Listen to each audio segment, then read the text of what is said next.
Hello. Just did a sit-up and I'm a little out of breath. Anyways, today I am going to talk about my MCAT experience as well as how I studied for it. So keep on watching if you are curious about the MCAT.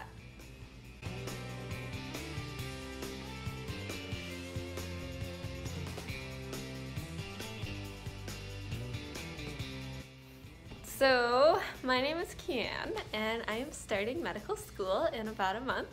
Super excited about that. And I'm also trying to start a YouTube channel. It's not going too well, but you know what? I make the videos because I love to make videos.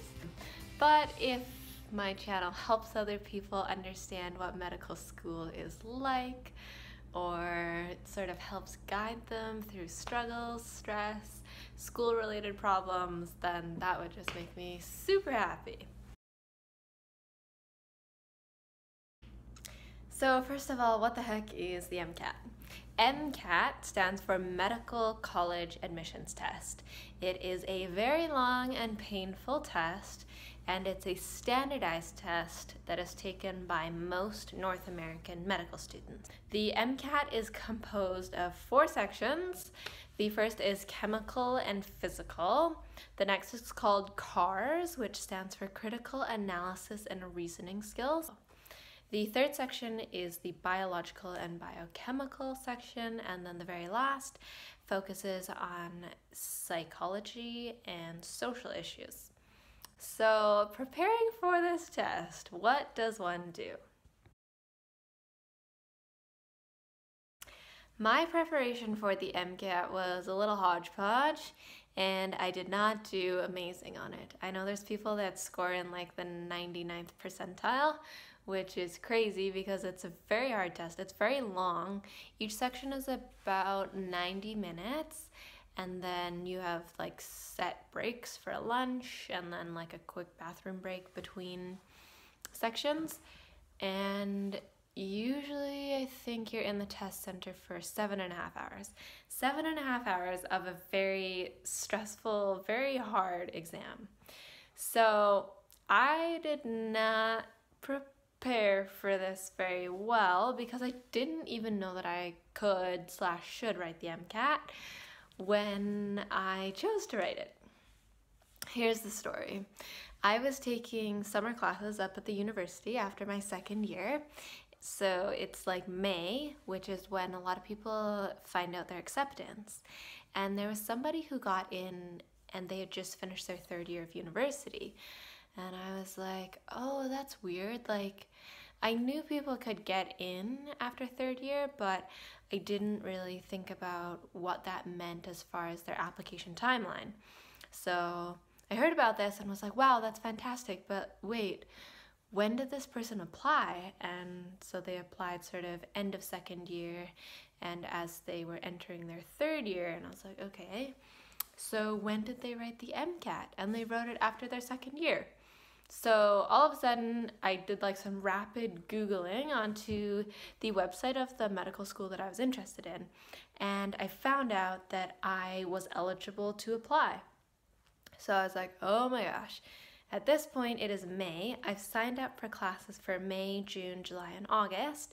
And on top of that, I've signed up for a month-long intensive paramedics course so that I could potentially become a paramedic, with the idea that I might work as a paramedic and get some exposure to providing life-saving care. So my summer was jam-packed, but the last day that my medical school would accept the MCAT scores if I wanted to apply to get in after 3rd year was August 25th. So I essentially tried to kind of sort of study, but my main focus was the paramedics course as well as the other full course load that I had during the summer. All in all, I would say I probably studied about a week or 2 of like solid, focused MCAT studying, and then the other studying was just kind of like randomly when I had time. So that's why I did not do amazing, but I did get accepted on this MCAT score. So don't feel disheartened if you don't do incredible. I basically did average. So what did I use to study? I used various books that are out there as well as online resources. So one of the books that I used is the Kaplan Test Prep for the MCAT, and this was actually given to me by my neighbor who had wrote the test previously, and she just lent me the books, which was amazing because they are pretty expensive. Personally, I found the Kaplan books too sort of basic of an explanation of things. So when I was reading the Kaplan books, I felt like I was reading stuff I already knew. So it would be like, a cell has a nucleus. The nucleus contains the genetic material. Things like that. And I'm like, okay, like, I've done high school science, and I've also done like 2 years of biochemistry and molecular biology. Don't need to review these basics. The Kaplan books, I probably use the most for the psychological and social. So I had taken like intro to psychology, and I didn't really have any formal education on social aspects. So that book was really helpful for that. For the other sections, I use something called Barron's MCAT Test Prep book. This one's super affordable. I think I bought it from my university bookstore for like $57. It's thick, it's really thick, and it comes with 2 practice tests. So before I even started studying, before I even opened a book, I just wrote one of those practice tests, and it standardizes your score to the MCAT score, just so that I could get an idea of how far I had to go. On the very first test, before studying, I passed all the sections. Passed being that I made the minimum score that my medical school that I was interested in accepted. So that was good news. This advice. And then online free resources. I just used the Khan Academy website. They have a lot of MCAT prep videos, which are really fun. I didn't do too many videos on the chemical, biological, or psychological sections, but I did use their resources for the cars section, because what they do is they give you a practice passage, and then they generate questions, and then you answer them. It tells you whether you're correct or not, and then it explains why you're wrong or what is the correct answer. And for a few passages, they even had a video where they go through and they read the whole passage with you and help you answer the questions. I had the advice, do a cars a day. I definitely didn't stick to that. I just found it like really kind of boring. Anyways, so maybe practice more cars if you're prepping for the MCAT.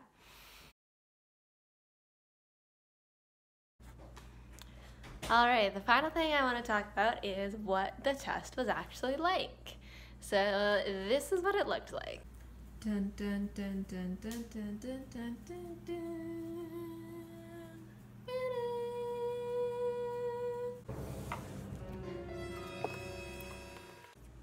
JK, that's not what the test was like at all.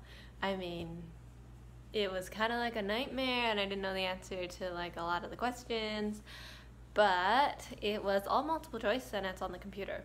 So I had to travel quite a ways to write my test. My hometown did not offer the MCAT on the date I wanted to write it. So as you heard, I wrote the MCAT super last minute, and I didn't sign up till super late. A lot of people sign up like months, years in advance. So a lot of the test centers had filled up. I ended up going to Seattle because it offered it on August 24th. The very last day I could write it was August 25th. I don't procrastinate ever. I'm not sure if you're noticing anything.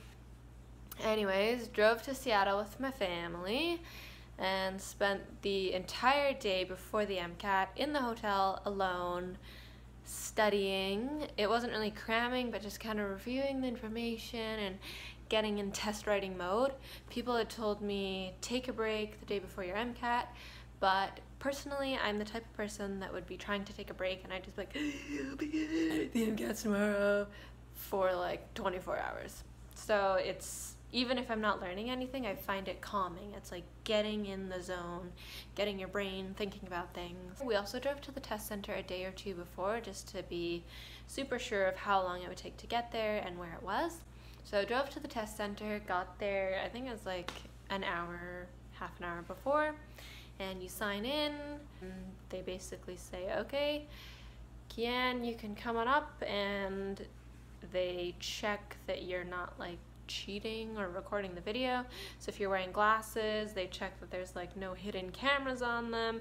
You have to roll up your sleeves, you have to like roll up your pants to show your ankles, you have to go through like a metal detector, and then they take your fingerprint, and that's the fingerprint you use to go into the test each time you go.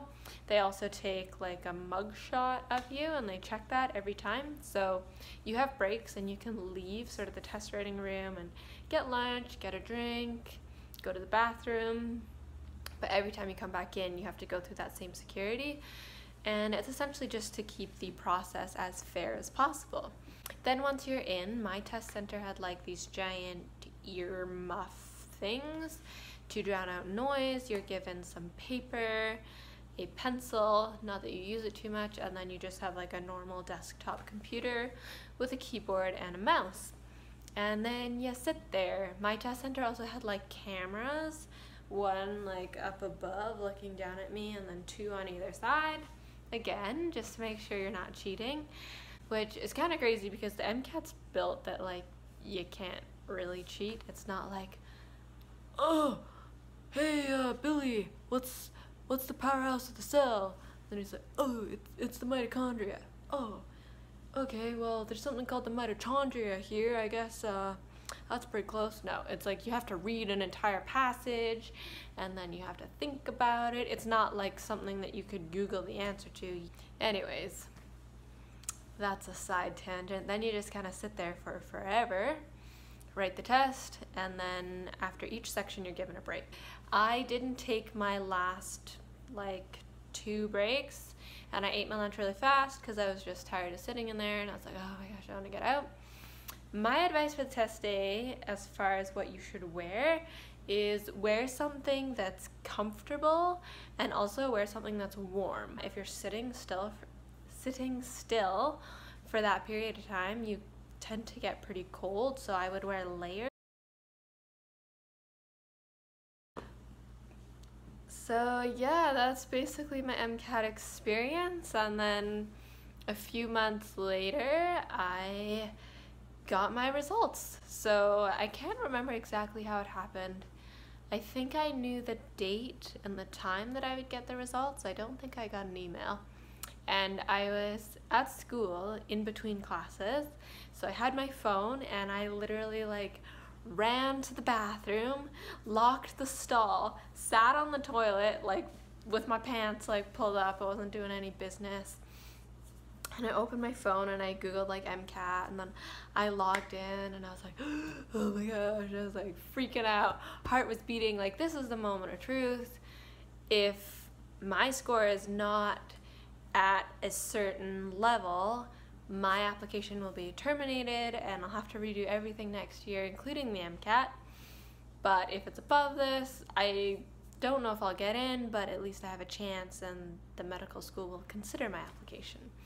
So I'm scrolling through and I was like, oh my gosh, okay, first section passed, second section passed, third section passed, fourth section passed, and I was like, oh my gosh, it's a miracle. I was in the bathroom stall because I didn't want anyone to randomly be like, why are you crying? In case I failed or was super sad. Yeah, because first of all, I hate it when people like see me crying. Emotions kind of freak me out, especially if it's like my own emotions. And then if somebody asked, I didn't want to be like, I failed the MCAT, oh my god. So anyways, in the bathroom stall, I was super happy, packed all my things in my backpack, got up, texted my family, phoned my family, and was like, I passed the MCAT. Phoned my best friend and was like, I passed the MCAT. She's like, I knew you would. And I was like, oh, thanks. She doesn't talk like that. Yeah, I was just like, wow, that is so cool. I definitely felt like I got lucky. One of the sections, obviously the cars, was like the lowest I could have gotten. If it was 1 point lower, I would not be going to med school this year, which is kind of crazy. So yeah, and then the only thing is, don't stress, worry less, because stress actually shuts down the thinking part of your brain. So yeah, just be calm, cool, collected, and if you are writing the MCAT soon, I wish you the best of luck, and I hope that you are successful. Anyways, that's all for now. If you have any questions about the MCAT or the prep materials I used, please leave them in the comments below. I will also try to put links in the description so that you can see the exact resources I used. All the best!